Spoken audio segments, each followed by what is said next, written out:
Hello my dear students, welcome to your own YouTube channel maths with Masti. मैं हूं DK Singh और आज मैं आपको बताऊंगा एक्सरसाइज 4.3 का क्वेश्चन नंबर 3 और उसके आगे। इसके पहले वाला वीडियो में मैंने क्वेश्चन नंबर 1 और 2 को एक्सप्लेन किया था, जिसका लिंक मैं इसके डिस्क्रिप्शन में दे दूंगा, आप उसको वॉच कर लोगे। तो चलिए हम लोग शुरू करते हैं।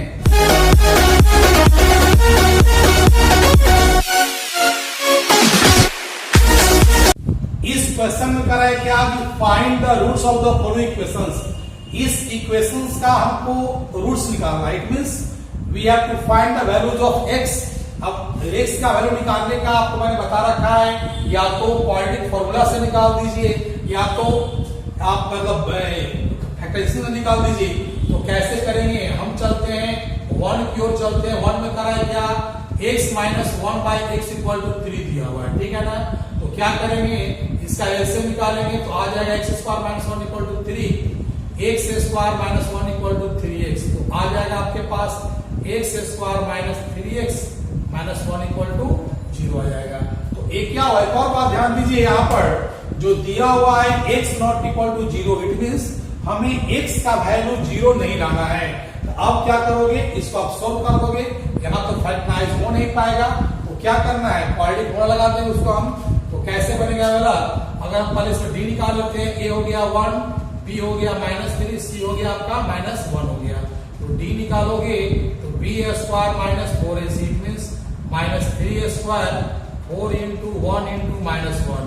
तो आ जाएगा 9 प्लस 4 आ जाएगा, कितना आ गया। आपको पता होगा x का गुणा क्या होता है, -b plus minus root under d upon 2a। तो क्या करेंगे इसमें हम लोग, अब सेट कर देंगे यहाँ पर। तो हो जाएगा आपके पास माइनस b कितना हो गया आपके पास -3 हो गया प्लस माइनस रूट अंडर ये कितना हो गया 13 बाई 2 इंटू 1, यानी कि 3 plus minus root under 13 by 2। ये क्या हो जाएगा, आपका आंसर हो जाएगा। अगर अल्फा और बीटा लेंगे तो 3 प्लस रूट 13 बाई इसका हो जाएगा 2, और बीटा में क्या हो जाएगा 3 माइनस रूट अंडर 13 बाई 2 चलेगा आपका। तो ये आपका आंसर हो गया क्वेश्चन नंबर आपका 1 का। इसी तरह से क्या है, क्वेश्चन नंबर 2 में भी दिया हुआ है, इसमें भी क्या दिया हुआ है कि x not equal to -4 upon 7। तो चलते हैं इसको हम आगे को चलते हैं। क्वेश्चन नंबर 2 में क्या करा, आपके पास दिया हुआ है 1 upon x plus 4 minus 1 upon x minus 7 equal to 11 by 30 दिया हुआ है। इसका एलसीएम निकालेंगे तो x plus 4 into x minus 7 ऐसे निकालना आपको आता होगा। ये दोनों डिफरेंट न है तो दोनों को क्या करेंगे, मल्टीप्लाई करने पर ऐसे निकल जाते हैं। जैसे 2 और 3 का ऐसे निकालें तो क्या होता है, 6 होता है ना, ठीक उसी तरह से यहाँ निकलेगा। तो x माइनस 7 हो गया माइनस x प्लस आपका 4 हो गया इक्वल टू 11 अपॉन 30 हो गया। अब सोल्व करेंगे इसको हम लोग तो a आ जाएगा आपके पास x minus 7 minus x minus 4 upon multiply करेंगे तो x स्क्वायर ये चलेगा -3x और माइनस चलेगा 28 इक्वल टू 11 अपॉन 30 हो गया आपका। अब देखिए इसमें x दोनों कैंसिल हो जा रहा है तो बच क्या रहा है आपके पास, ये आ रहा है -11 upon x square minus 3x minus 28 equal to 11 by 30। तो ये दोनों से कट रहा है ना, नहीं कट रहा है तो काट देंगे, या -1 से कट जाएगा तो क्या बचेगा आपके पास -1 upon x square minus 3x minus 28 equal to 1 upon 30। देखिए अगर दोनों में था ना, दोनों में इक्वल था तो काट सकते हैं, यहाँ पर नहीं कटेगा क्योंकि यहाँ पर हम चाहें तो 3 से काटने के लिए तो नहीं कटेगा, क्योंकि यह साथ में दिया हुआ है, अकेले था इस कारण से कट गया। क्रॉस मल्टीप्लाई करेंगे तो x square minus 3x minus 28 equal to -30 इधर ले आएंगे तो x square minus 3x minus 28 plus 30 equal to 0। तो हो जाएगा x square minus 3x plus 2 equal to 0। अब क्या करोगे, इसका करना क्या, फैक्टराइज से निकाल दो, ज्यादा आसान पड़ेगा। तो x square minus x minus 2x plus 2 equal to 0। तो आ जाएगा x कॉमन लेंगे यहाँ पर x माइनस 1 माइनस 2 कॉमन लेंगे x माइनस 1 इक्वल टू 0। तो हो जाएगा x minus 1 into x minus 2 equal to 0। Therefore x minus 1 equal to 0। तो x आ गया 1 और x minus 2 equal to 0, x आ गया 2। तो इसमें क्या हुआ, x का 2 आंसर आ गया, 1 और 2 आ गया। तो ये हो गया आपका क्वेश्चन नंबर 3 का सोल्यूशन। ध्यान दीजिए आपको हर हाल में फैक्टराइज सीखना पड़ेगा। अगर फैक्टराइज आपको नहीं अगर आएगा तो आप क्वेश्चन को बनाने में आपको प्रॉब्लम होगा ही। 4 में क्या कहता है कि the sum of the reciprocals of Rahman's ages 3 years ago and 5 years from now is 1/3. Find his present age. इस क्वेश्चन में करा है ना कि रहमान का एज आज से 5 years के बाद और 3 साल पहले दोनों के एज का, दोनों जो एज आएगा उसका रेसिप्रोकल का सम कितना दिया हुआ है 3। मतलब रहमान का एज आज से 5 साल के बाद और आज से 3 साल पहले जो दोनों एज होगा, दोनों एज का रेसिप्रोकल जो आएगा ना, उन दोनों का सम कितना होगा 1/3 हो जाएगा। तो अगर मान लीजिए कि रहमान का एज अभी अगर 20 वर्ष होगा अगर, तो 5 वर्ष पहले क्या होगा आपका 15 हो जाएगा। अगर ये आपको पता होगा ना कि अगर बाद का निकालना होगा तो क्या करते हैं, प्लस करते हैं, और अगर पहले का निकालना होगा तो क्या करते हैं, माइनस करते हैं। तो इसमें करा है कि अभी से 5 इयर्स के बाद, तो अगर हम रहमान का प्रेजेंट एज को x मान लेंगे तो 5 इयर्स के बाद कितना हो जाएगा x + 5 हो जाएगा।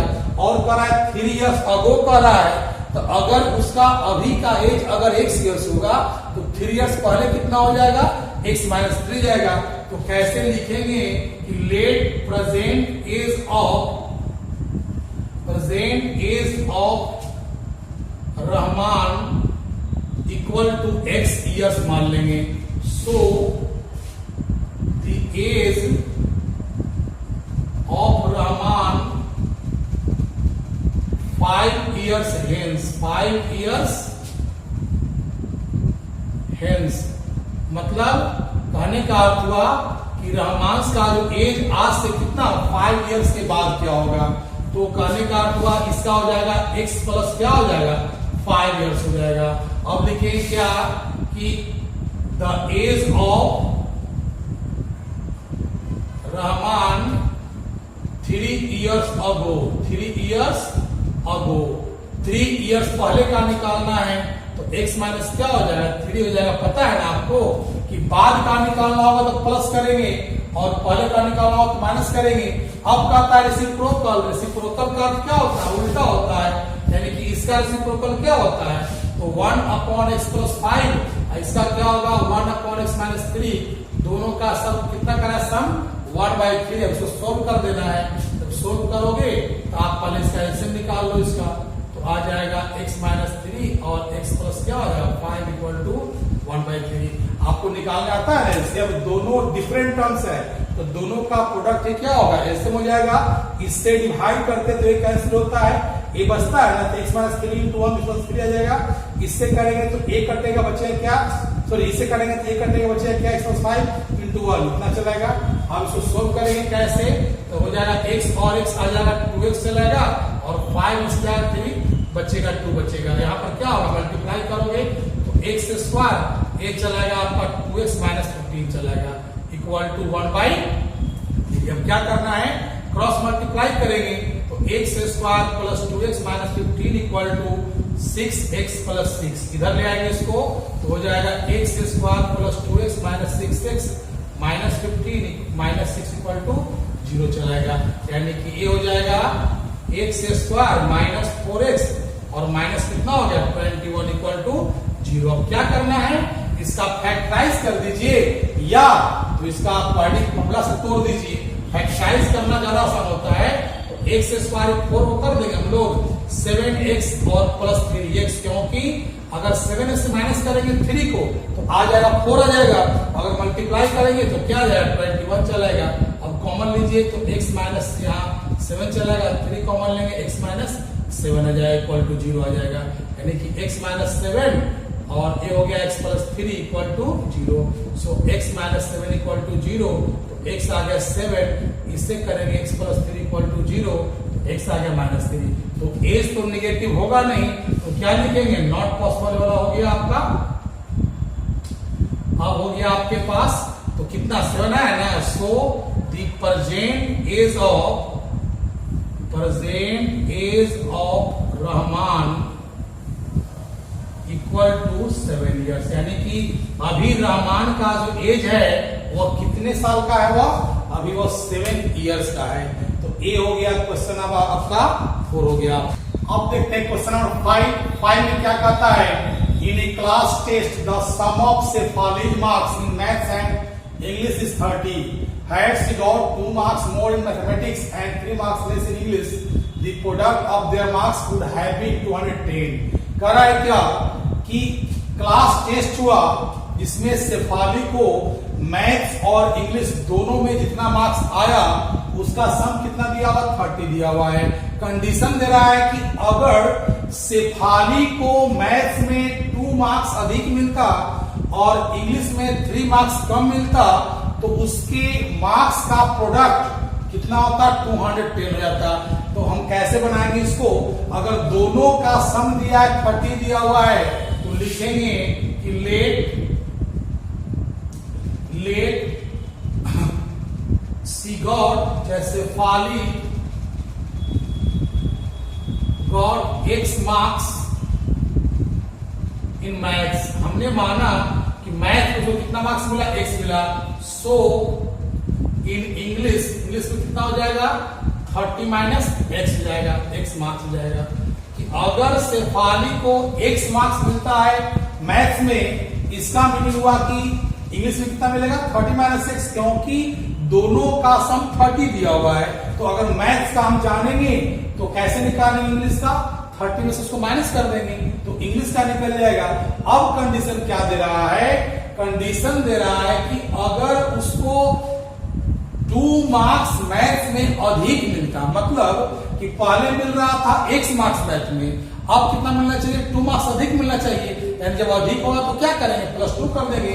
तो पहले मिल रहा था X मार्क्स, अब 2 मार्क्स अधिक क्या कर रहा है तो क्या मिल जाएगा? X + 2 मिल जाएगा उसको मैथ्स में।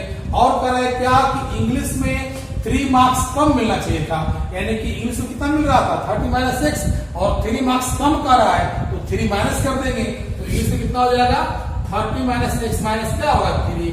अब कहता है कि अब मैथ में उसको मिला X + 2 और इंग्लिश में कितना मिल गया? 30 माइनस X माइनस 3। इन दोनों का प्रोडक्ट कितना कर रहा है? 210 कर रहा है। तो प्रोडक्ट कर देंगे यहाँ पर। क्या करेंगे? इसको हम सोल्व कर देंगे। समझ में आ रहा है ना? इसमें क्या कर रहा है क्वेश्चन में? दोबारा समझ लीजिए। इस क्वेश्चन में कर रहा है कि शेफाली को एक क्लास टेस्ट जो हुआ उस क्लास टेस्ट में मैथ्स और इंग्लिश दोनों का मार्क्स मिलाकर 30 है। कंडीशन दे रहा है कि अगर उसको मैथ्स में 2 मार्क्स अधिक मिलता और इंग्लिश में 3 मार्क्स कम मिलता तो उसका प्रोडक्ट कितना होगा? 210। हमने क्या किया कि मैथ्स में उसको X मार्क्स मान लिया अगर, तो इंग्लिश में कितना हो जाएगा? 30 माइनस X। कंडीशन के अनुसार करा है कि मैथ्स में 2 मार्क्स अधिक मिलना चाहिए था, यानी कितना मिलना चाहिए था उसको? X + 2, और इंग्लिश में 3 मार्क्स कम मिलना चाहिए था। तो इंग्लिश में मिल रहा था 30 माइनस X, अब 3 कम कर रहा है तो -3 कर देंगे। अब ये दोनों का प्रोडक्ट कितना दे रहा है? 210। अब क्या करना है? इसको सॉल्व करना है। इसको हम मल्टीप्लाई करेंगे इसको तो हो जाएगा आपका 27x, ये हो जाएगा 54, ये हो जाएगा आपका -x², ये होगा -2x इक्वल टू 210 हो जाएगा।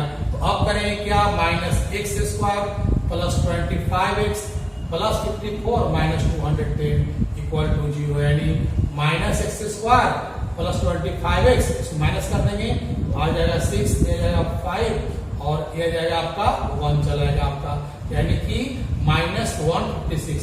हम क्या कर रहे हैं ना कि माइनस से हम क्या कर देंगे? इसको हम कॉमन लें माइनस, तो x² -25x और ये चलेगा 156 चलेगा। अब क्या करना है? इसका हमको फैक्टराइज करना पड़ेगा। तो फैक्टराइज करने आपको आता होगा, क्योंकि फैक्टराइज से जो है ना बहुत जल्दी बनेगा आपका। तो अगर आप फैक्टराइज करोगे तो ये आ जाएगा 13x और ये चलेगा 12x चलेगा आपका, क्योंकि ये दोनों को मल्टीप्लाई करने पर आपका हो जाएगा 156 और अगर ऐड करेंगे तो क्या चलेगा? 25 चलेगा। अब कॉमन लेंगे यहाँ पर x, तो x -13, 12 कॉमन लेंगे, x -13 इक्वल टू 0। तो ये हो गया x -12, ये हो गया x -13 equal to 0। Therefore x -12 equal to 0, तो x आ गया आपका 12, x -13 इक्वल टू 0, x आ गया 13। तो x का 2 आंसर आया। तो लिखे क्या कि इन मैथ्स she got कितना 12 मार्क्स और 13 मार्क्स। यानी कि अगर उसको मैथ्स में मिलता है 12 मार्क्स, सो इन इंग्लिश में कितना उसका हो जाएगा? इंग्लिश में हो जाएगा सी गॉट, अगर 12 मिलेगा उसको मैथ्स में, इंग्लिश में कितना मिलना चाहिए था? 30 माइनस 12, यानी कि 18 मार्क्स हो जाएगा उसका। और अगर उसको मैथ्स में मिलता है 13, तो इंग्लिश में कितना मिल जाएगा उसको? 17 मार्क्स मिल जाएगा। इसका डबल आंसर आ गया आपका। तो कहने का आपको ये हो गया सोल्यूशन क्वेश्चन नंबर आपका 5 का।